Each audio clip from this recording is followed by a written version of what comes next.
ang biscuit niyo? Ilan? 20 pesos po. Sige po, ito na po.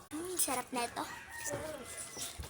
Guys, anong gagawin nyo? Akin biscuit lang, 20 pesos. Akin marshmallow.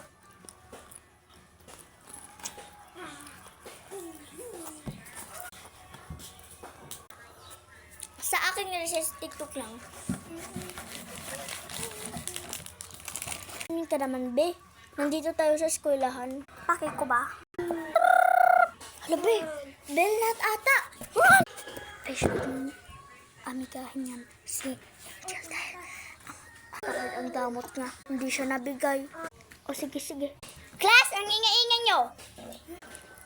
Tayo kayong dalawa.